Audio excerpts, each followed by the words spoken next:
నిర్దేశం ఇవన్నీ ఏమేమి అందరితో చర్చించి నిర్మాతలతో అయితేనేమి పంపిణీదారులతో అయితేనేమి మరి చాలా దుర్భర పరిస్థితుల్లో ఉంది చలనచిత్ర పరిశ్రమ. ఈ సింగిల్ స్క్రీన్ థియేటర్లన్నీ కూడా మూతపడి ఉన్నాయి ఇప్పుడు. సో ఇటువంటి పరిస్థితుల్లో ఇండస్ట్రీని ఆదుకోవాలి, మంచి ఇన్సెంటివ్స్ ఇవ్వాలి, వాళ్ళకి రాయితీలు ఇవ్వాలి, వాడిని ప్రోత్సహించాలి. ఎందుకంటే ఆంధ్ర రాష్ట్రంలో చూస్తున్న అద్భుతమైన లొకేషన్స్ ఉన్నాయి మనకి. అటు విశాఖపట్నం, అటు బీచ్ అయితేనేమి, సముద్రం తీరం మనకు ఉంది. 950 కిలోమీటర్ల తీరం ఉంది. అంటే ఒక విశాఖపట్నం చెప్పట్లా, ఒక ఈ ప్రాంతం చెప్పట్లా నేను. మొత్తం ఆంధ్ర రాష్ట్రంలో చాలా అద్భుతమైన లొకేషన్స్ ఉన్నాయి అన్ని ప్రాంతాల్లో. అలాగే అక్కడ వాళ్ళందరూ కూడా ఇక్కడ నిర్మాతలకు ఎటువంటి అసౌకర్యం కలగకుండా వాళ్ళందరికీ సింగిల్ విండో సిస్టమ్ పెట్టి వాళ్ళని షూటింగ్ చేయాలనుకుంటే వెంటనే వాళ్ళకి పర్మిషన్స్ అయితేనేమి, పోలీస్ ప్రొటెక్షన్తో పాటు మొత్తం అన్ని సౌకర్యాలు వాళ్ళు ఉండడానికి అయితేనేమి అన్నీ కూడా నెమ్మదిగా ఒక్కొక్కటి జరిగేది కాదు, ఎవరిని బలవంతం పెట్టేది కాదు. వచ్చేయండి ఒకటి పట్టుకుని బలవంతం చేసేది కాదు. ఇది ఎవరి ఇష్టం వాళ్ళది. అటువంటిది ఇక్కడ మనం వాళ్ళకి తగిన రాయితీలు ఇచ్చి ఇవ్వాల్సిన అవసరం కూడా ఉంది వాళ్ళ పరిశ్రమకి. అలాగే వాళ్ళని ప్రోత్సహించి ఇక్కడ కూడా ఈ యొక్క చలనచిత్ర పరిశ్రమను అభివృద్ధి చేయాలి. వాళ్ళు చూస్తాం మనం ఒక సినిమా కలెక్షన్ చూసుకుంటే మనం 70% మనకి ఆంధ్ర రాష్ట్రం నుంచి కలెక్షన్ వస్తుంది, 30% తెలంగాణ నుంచి వస్తుంది. సో అలాంటిది ఇక్కడ ఇంత మంచి అంటే అక్కడ బాదుకుపోయిందంటే అప్పుడు హైదరాబాద్ రాజధాని, ఇవాళ అమరావతి ఇక్కడ అభివృద్ధి చెందుతుంది. సో అన్ని రంగాల్లో కూడా అభివృద్ధి చెందుతుంది ఆంధ్ర రాష్ట్రం, అన్ని ప్రాంతాలు కూడా. అలాగే అన్ని ప్రాంతాల్లో కూడా చలనచిత్ర పరిశ్రమను అభివృద్ధి చేయాలనే సంకల్పంతో ఈనాడు ఈ యొక్క బృహత్కర కార్యక్రమాన్ని ఇక్కడ పెట్టడం జరిగింది. సో త్వరగతిలో అందరూ సహాయ సహకారాలతో అనేది ఇక్కడ ఛాంబర్లు అయితేనేమి, ఫెడరేషన్లు అయితేనేమి, కౌన్సిల్ అయితేనేమి, అలాగే అక్కడ తెలంగాణ ఫెడరేషన్, కౌన్సిల్, ఛాంబర్లు అయితేనేమి అందరి సూచనల మేరకు వాళ్ళ సహాయ సహకారాలతో ఇక్కడ కూడా పరిశ్రమను అభివృద్ధి చేస్తాము.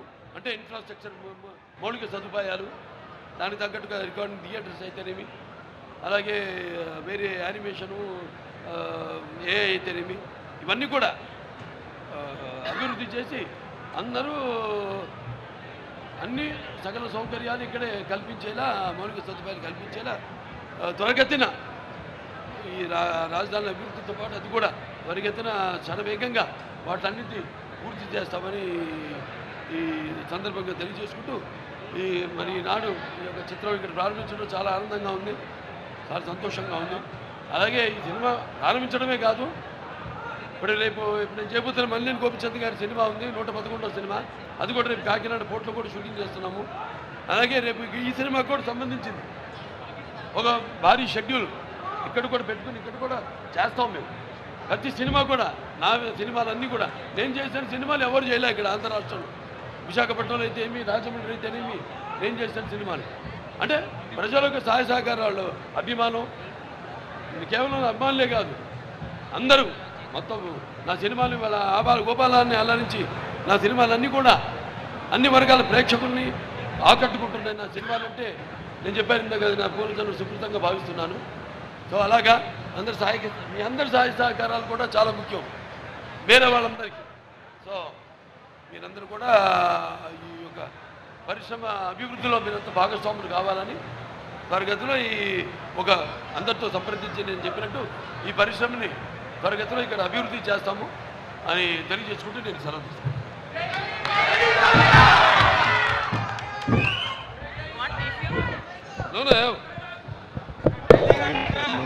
స్టేజ్ మీదకి వస్తే వీలంత వరకు కొంతమంది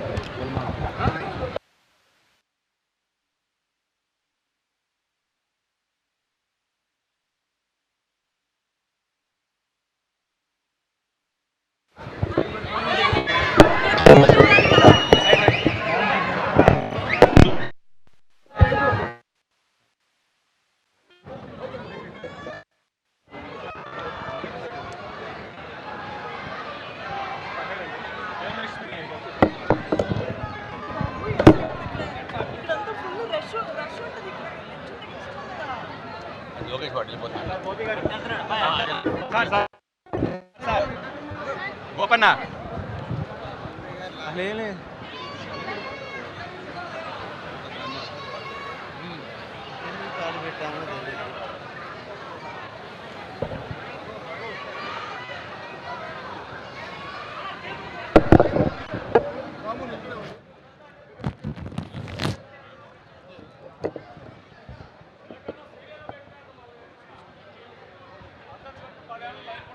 చెక్ చెక్. ఇక్కడ ఉన్న వాళ్ళందరూ లైన్లో నించొని డిసిప్లైన్గా ఉంటేనే ఫొటోస్ వస్తాయి, లేకపోతే ఎవరికి ఇవ్వరు.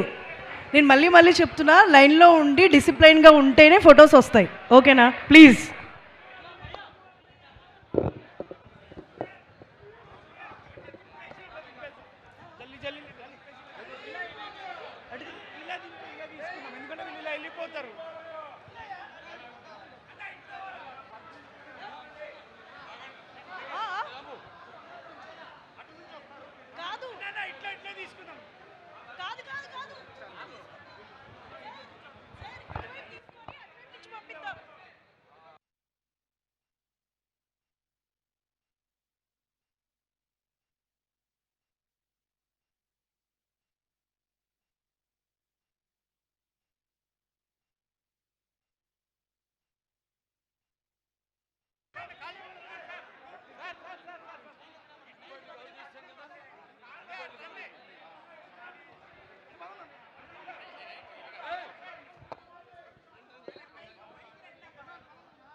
left the